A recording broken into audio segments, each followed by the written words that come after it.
Namaskaram, good morning, sir, ma'am. Namaskaram. Welcome to this edition of Sarga Samvad, the Agastya Foundation series on inspirational Indians. And I can't think of anybody being more inspirational than the two of you. For me, I just wanted to say that I saw you the first time when I was probably in my early teens performing in Chennai. And I remember Ah, being so attracted by your performance.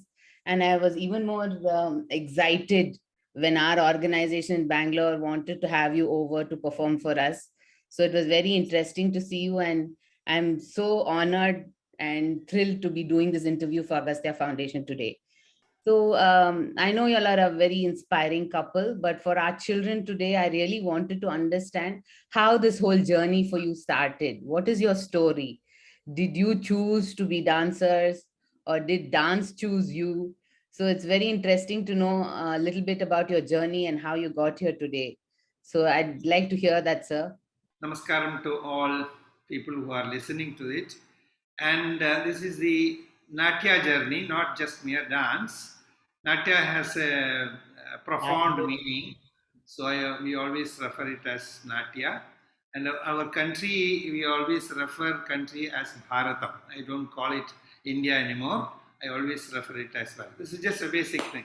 And now answering your question, I'll ask Shanta to start with. Yes, ma'am. I think in my case, I chose dance. I was very young when I literally was dancing to any tune that I hear. I was born in Malaysia now, of course, and my parents used to take me to see Tamil movies, where you could see a lot of dancing happening. So I was so inspired and thrilled. I would always start to dance even in the theater. So listening to the music, songs, I will just burst into movements. And so my parents realized my love for dance. So Natya. okay, let me call it Natya. Let me. And of course, it was not Bharatanatyam that I did then. Ah, It right. was just, some True. movement, something to music. So Those days. they sent me to Kerala to my grandparents so that I could have formal training in schooling or learning the language, local language, and also having some training in music and dance. So I was drawn into dance and music even as a kid, like a 3-year-old kid. So How long a journey has it been for you? 75 years. 75 Wow, I'm years. 79 now. So amazing. It's lifelong dedication and lifelong, commitment to the yes, yes. arts. I As, know nothing else, only dance and music, love. as far as I'm concerned, it is just providence. Probably Natya system chose me when I was taken to Kalakshetra. I did not know anything. It was just I just followed my guru Chandu Panikar Ashan, Kathakali Ashan, who just picked me up, nowhere, and said, just come to Kalakshetra. I don't know for what. But anyway, when they landed in Kalakshetra, probably the Purva Janma connection came into existence. And it looked as though I know the idiom quite well. That's what I thought of that. That is all Kalakshetra atmosphere inspired us to me to imbibe the art. That's how it all happened. So you studied at Kalakshetra, sir and ma'am, which is one of the premier institutions in the world for Bharatanatyam and for, I think, many other allied arts as well, right? So how was that experience of being a part of the growth of such an august institution? Well, Shanta joined 1 year earlier to me. You can tell that. Yeah, 1952 I joined. Yeah. Okay, I was also in the hostel. I was trained because my parents were away. So I literally grew up with the institution, right. with everybody. With so many of us living together and learning together was something Amazing. I can never imagine. I cherish that in my whole life. That was the best time of my life. Being with all my friends and learning and living together. And Kalakshetra at that time was in the Theosophical Society campus in Adayar, which is a very beautiful ashram-like atmosphere there. Right. And the people who lived there are also highly qualified people like Rishi Tulya. They were all like sages, most of them people who lived in that campus. So that has definitely influenced and inspired all of us to imbibe a good cultural affinity and also imbibe a lot of Bharatiya Samskriti, which is practiced there with from morning till evening. We lived in the atmosphere of Natyam and music and also nature. Nature gave us a lot of impetus. Rukmini Amma's love and taste for aesthetics, that was a very, very important part of our life. That's how we grew up there. And I'm sure you imbibed a lot of it into your own lives. We think we have. There's more to learn and to do. Certainly but we have. Certainly it has inspired us. Ma'am, that was lovely what you said, that you had more to learn. And it's very important for our children here to understand that learning is a lifelong process. You all went to a wonderful organization, but then you also later on kept evolving and learning as performers, as gurus. How was that journey and how do you keep learning? How do you keep that energy to learn, to always seek new thoughts, new ideas, new learning? The atmosphere in Kalakshetra was so congenial for all kinds of learners. It's not just Natya alone. Because of the association with the great stalwarts like Mysore Vastavacharya, Veena Sambashivi Iyer, and Tiger Varadacharya, N.D. Ramanathan. Yes, all people, the great, you name the great people of those days. And also, we had an international community coming there into the Theosophical Society where they had conventions, theosophical conventions, where very highly educated, highly elevated souls used to come there and talk. So we were part of that also, not only just Natya alone, but international communities to get inspiration from those high people like George Arundel, Sri Ram, and Janaraja Dasa, and J. Krishnamurti, all those people who come and talk to us, we attended, whether we not understood or not, but that philosophy. Yes. So now we realize those are that atmosphere where we could interact with such stalwarts of the world scholars. We now realize how much we have imbibed. Yes. So that was the kind of atmosphere in which we grew in Kalakshetra. And later on, Kalakshetra was shifted to Tiruvanmiyur,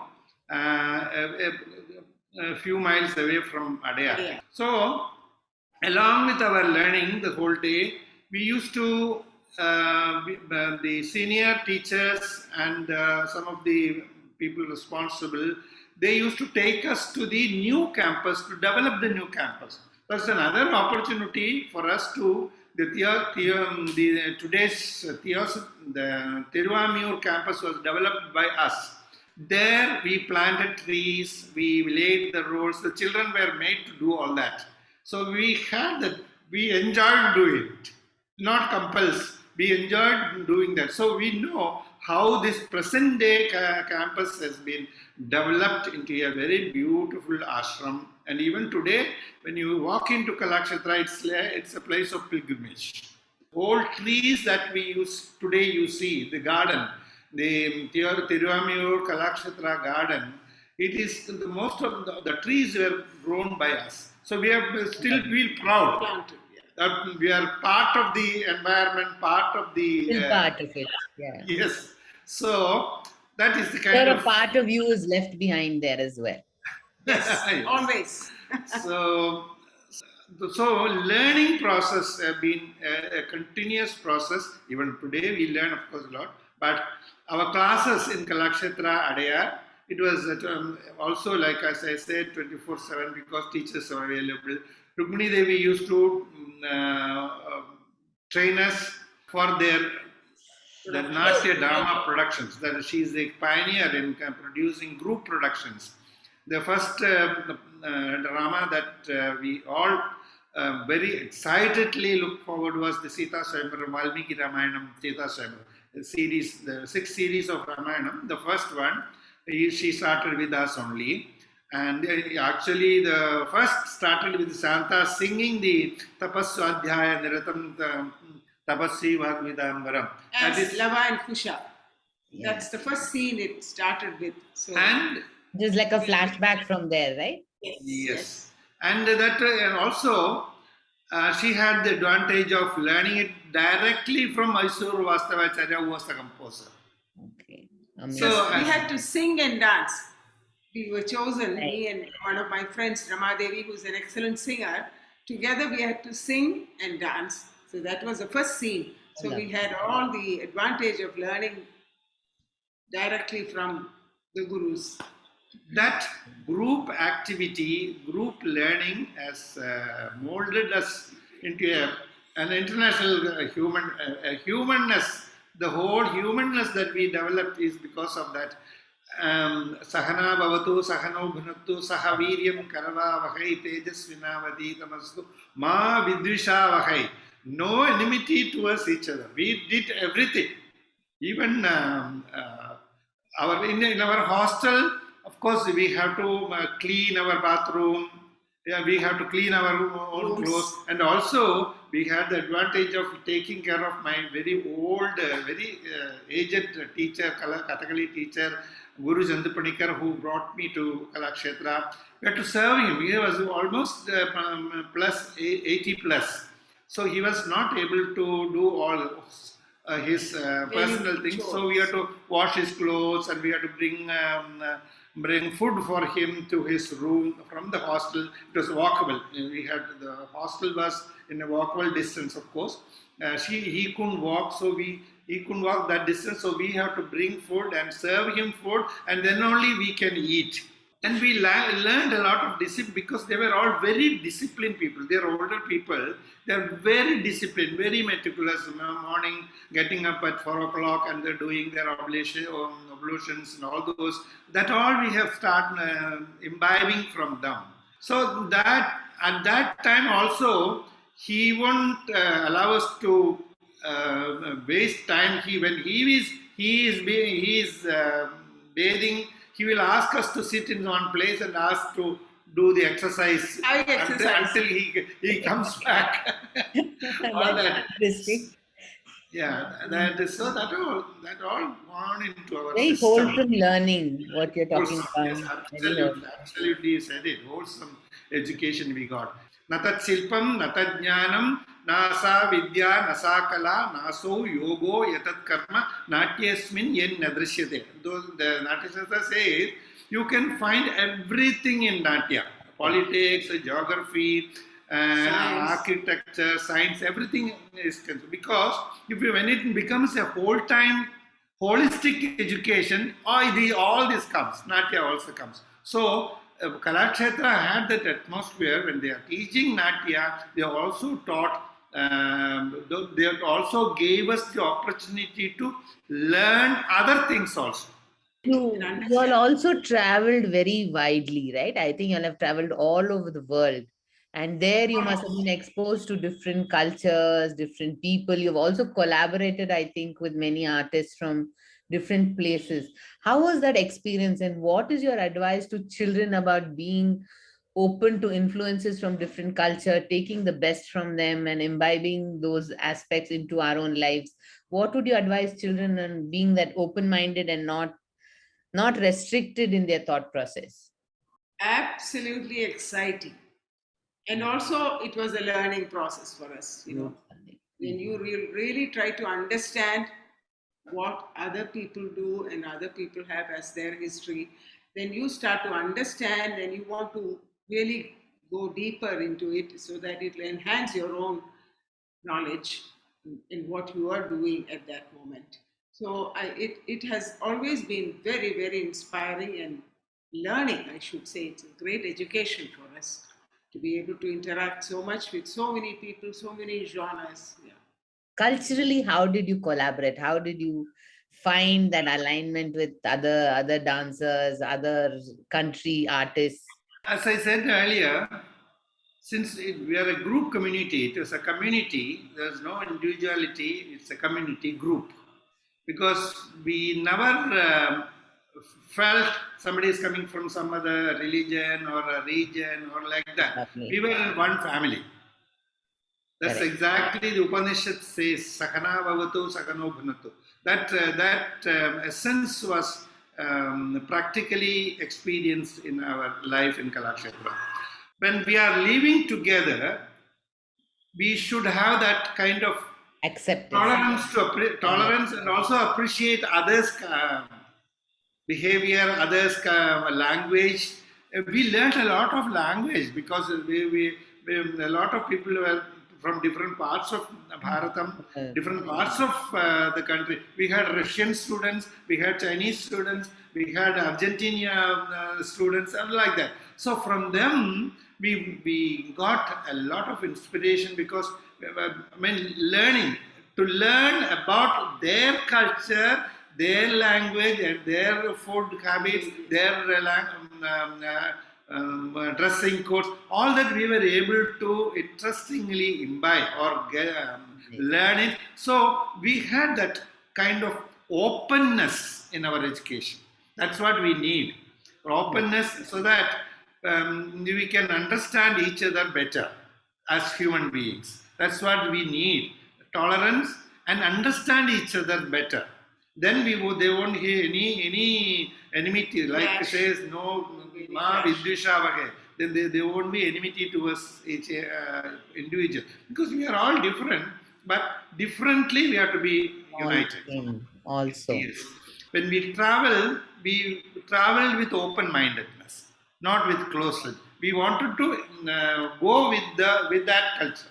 If I go to France, we would like to be know French culture and how they behavior, and we can't get offended if there is something coming. So we take it in the good stride and imbibe it. That's how we have to, while traveling, we absolutely maximum we interacted with the local people, local children, and we had the opportunity of in 1976 we had traveled the first our trip to USA.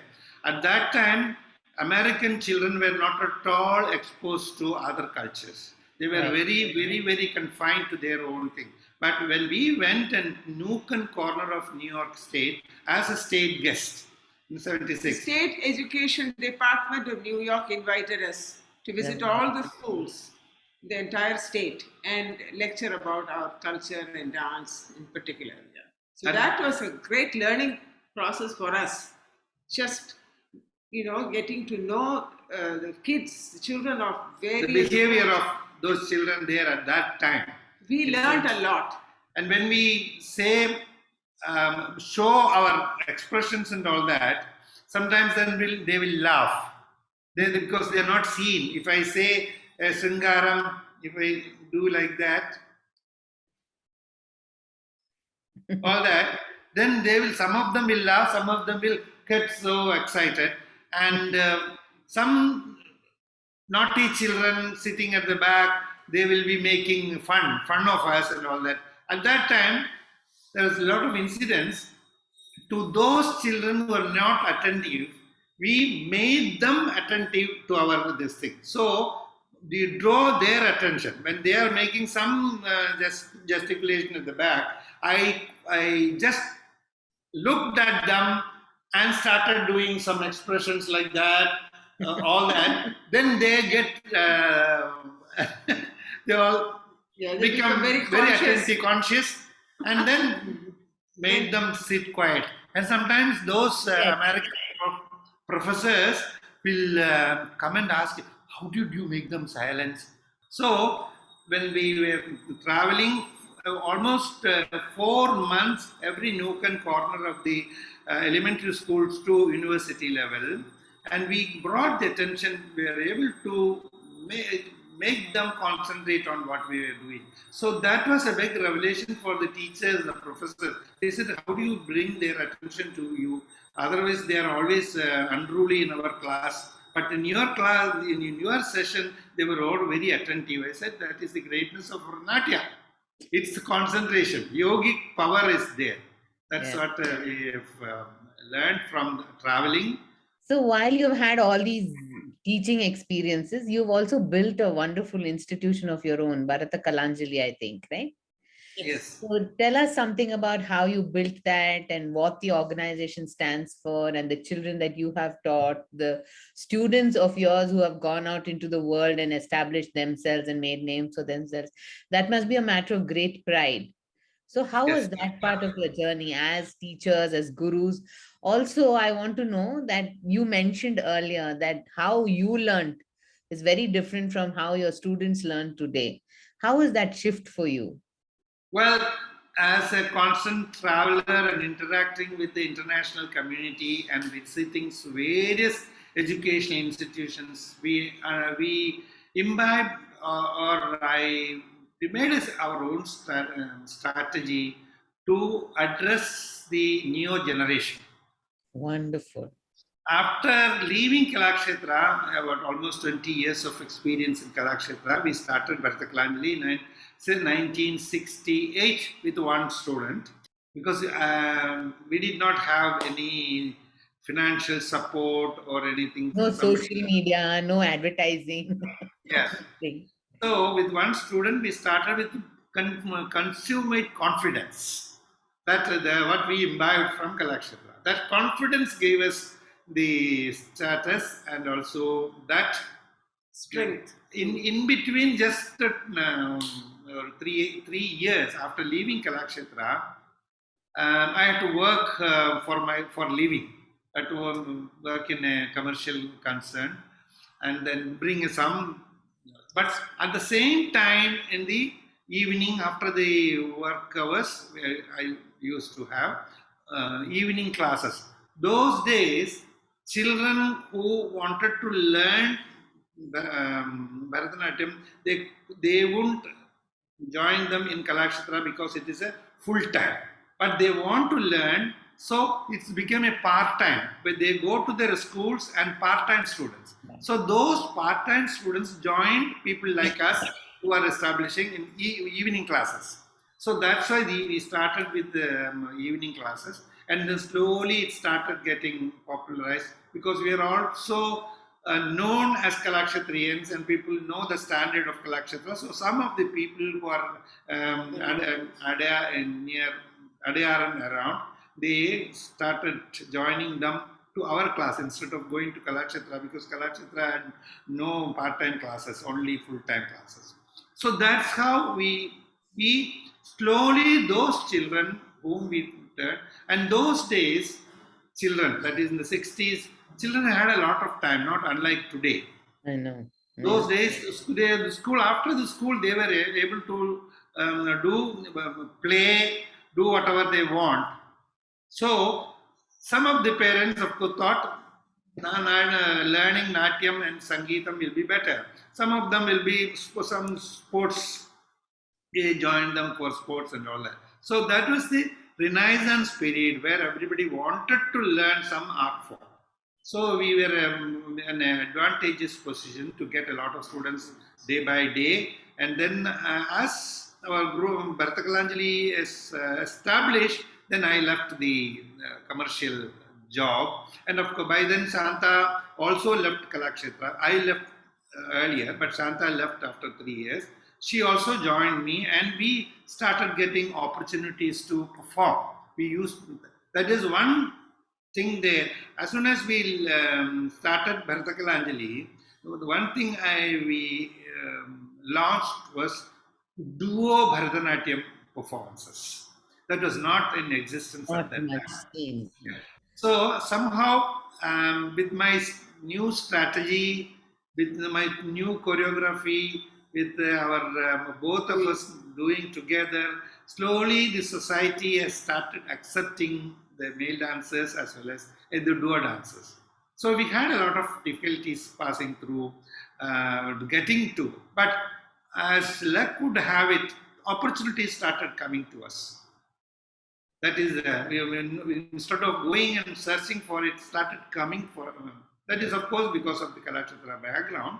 So they know we are very good standard, and we have good rapport with yeah. it. Yes. So we started getting a lot of opportunities, and also we started choreographing new kind of items. Right. Right. Unlike the usual traditional Bharatanatyam, he introduced so many new themes which are not there at that time. So, to suit the new generation of Rasikas, we incorporated new ideas like environmental ideas and historical ideas and religious, other religion. And mostly it is our Sanatana Dharma or Hindu religious themes, the Puranas were enacted. But we started taking Buddhist themes, Christian themes. That was all criticized at that time when I started doing some Christ themes like Magdalena Maria, Mary Magdalene, Malayalam poetry by Valathur Narayana. I took it, and people was thinking, oh, after leaving Kalakshetra, Dhananjayan has changed Bharatanatyam. But it has not changed. I accepted, I make people feel that our Natya idiom can be used to Everybody. express everything. That is the purpose of actually Natya Shastra itself. Any art. We did Jungle Book with a collaboration. 2 times we did in London with a local artist, and at the second time with the American Ballet Company. Jungle Book. That was all very revolutionary creations that we did, and also the drug abuse theme collaborated with Pandit Ravi Shankar. That was also another new dimension to the whole idiom of Bharatiya technique.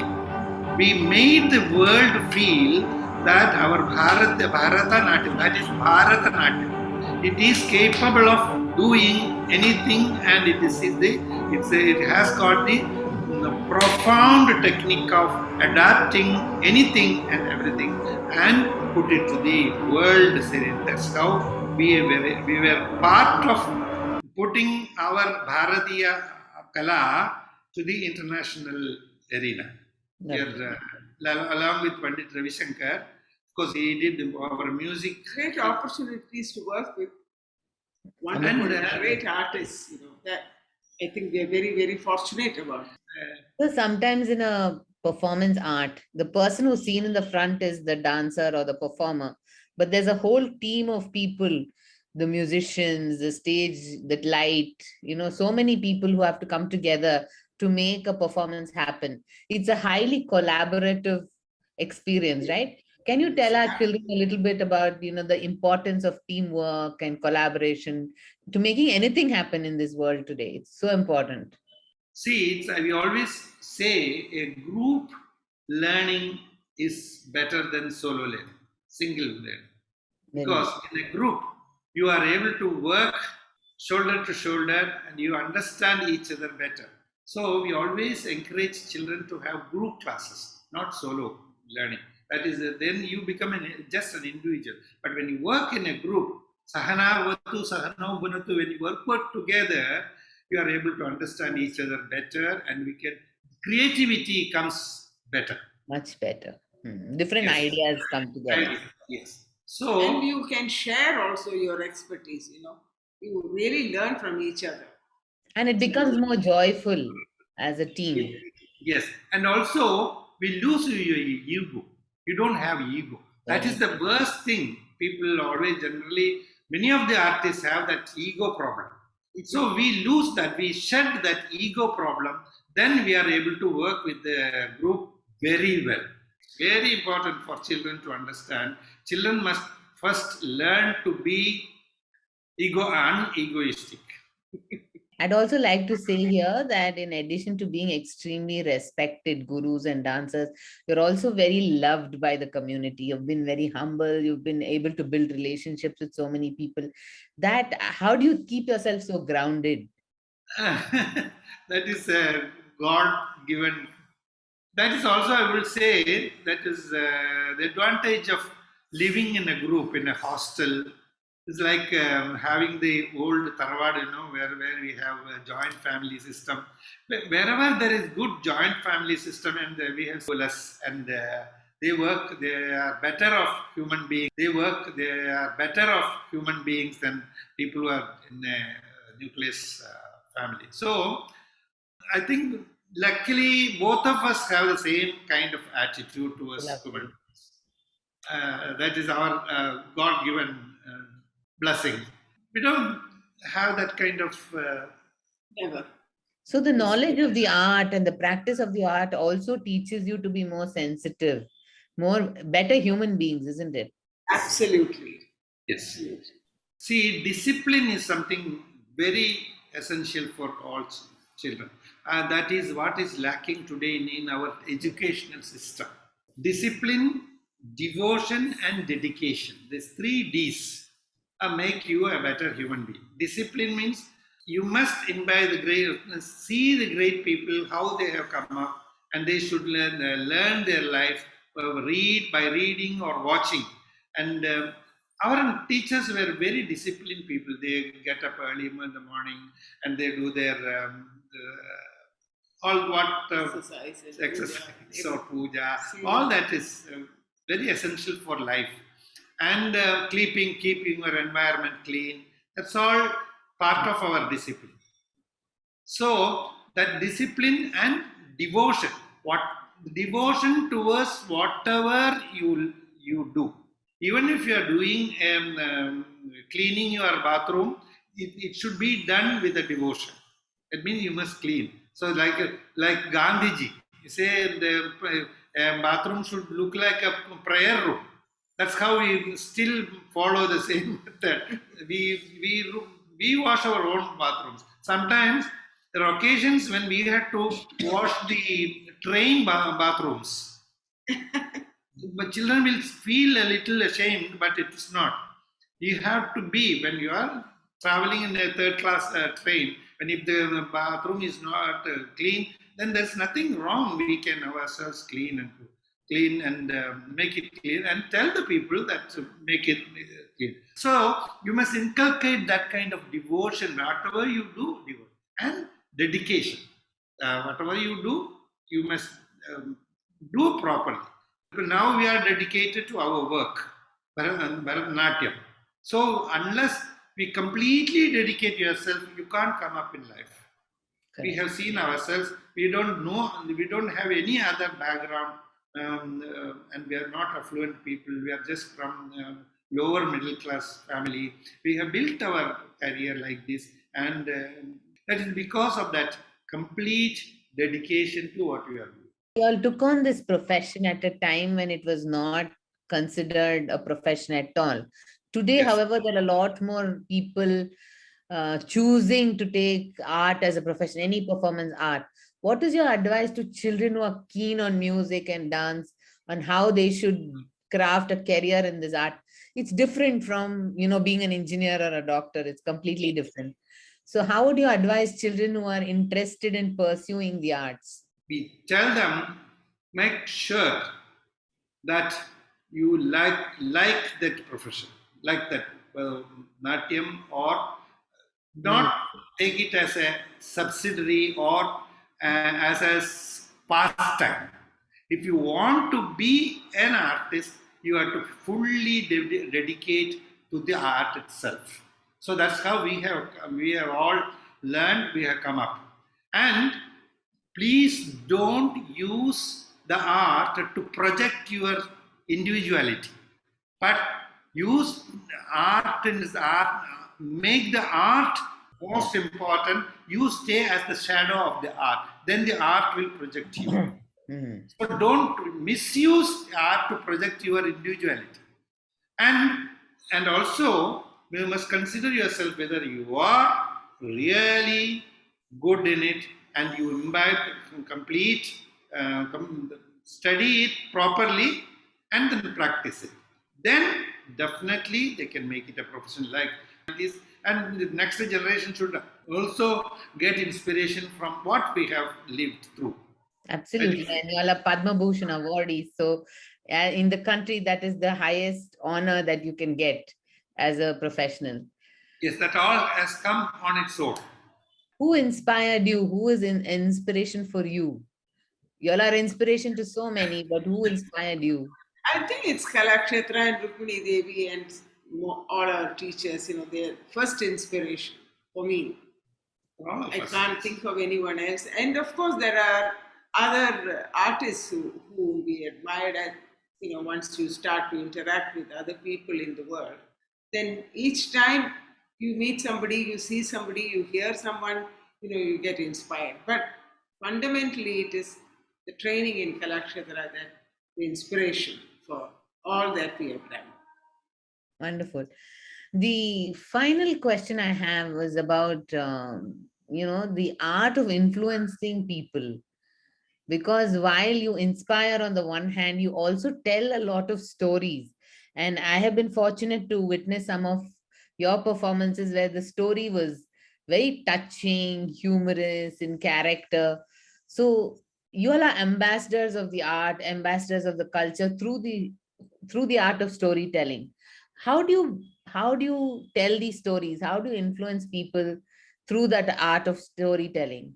How can children learn from this? Because it's a very important tool or a medium, storytelling. Storytelling is the essence of Natya is Natyam Akyam Natyam tan natakam chaiva. Pujyam Purva Kathayutham. Yes, Natyam then Nataka. Natyam itself is a educational medium.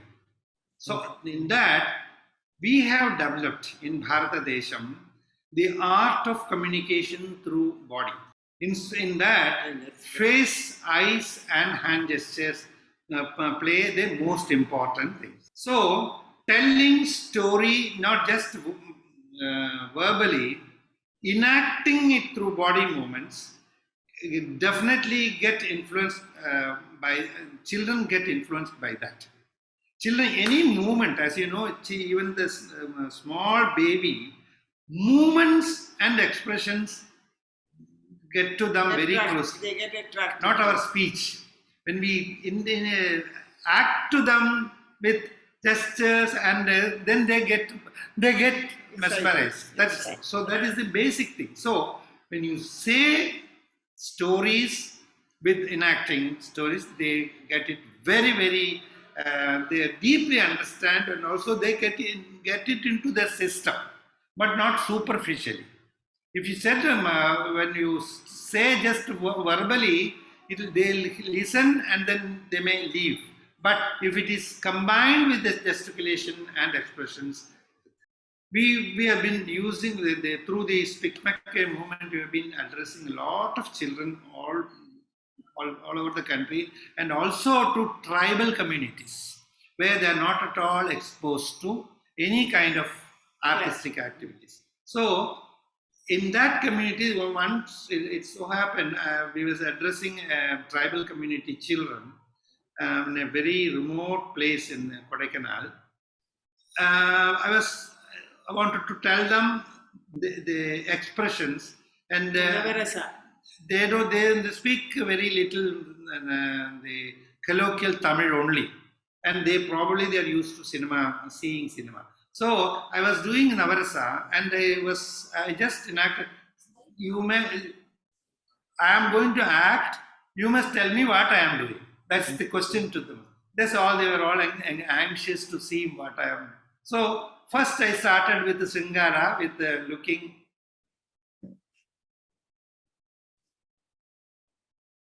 Like that. Then I asked the children, what did I do? Some people smiled, some children. Then one child, about 6 or 7, he got up and said, "Sir, Lukku vidaringo." Lukku vidaringo in Tamil means you are sight. Sight. Sign, yeah. He was right. He he is used to that only. So His he was language able is to. correct. So in American children, when I used to demonstrate to children, all the movements with expression, they liked it so much. So When you it just show communicated. the flower, the lotus, that was enough to, make Exactly. them Just saying lotus understand. is not enough. But with doing it with expression, they like it. Or a deer Yeah. or a tiger. They immediately Anything. they understand all these expressions very without any language. So our Natya system, especially with Kathakali and Bharatanatyam, where we use more gesticulations, that reaches the lay audience easily. So telling stories, good stories, that is from Panchatantra, for any Puranas. For instance, I used to do a story without any music, only musically, only instrument. A deer, a pregnant deer attacked by a tiger and a hunter and flame on all sides. That story, without telling, a lay audience was able to repeat it, Understand it. understand it. They understood and repeat. Children, we make them tell what I did. What did When you I say like that, with the expression, body movement, they say rain. say? Hmm. And Raging we fire. do like this, they say fire because the movement. And So of course, that- the expression. So gesture along with facial expression, communication is very easy. That's why Natya becomes a kind of educational I'd system. like to say I've seen you both as Kaikeyi and Mantra, and it was a beautiful experience. You forget who you are and you get into character so well. So, sir and ma'am, thank you so much for the time you've spent. It personally has been very enriching. Thank you, and thanks to Agastya for this wonderful opportunity. Thank you so much. Thank you. Loka samasta sukhino bhavantu. And I wanted to tell the children, this is the only country where the name of the country and our educational system are same, Bharat. Bharam Tarayati iti Bharata. Our country is Bharatam. We are all Bharatiya and we practice Bharatanatyam. Very nice. Thank you so much.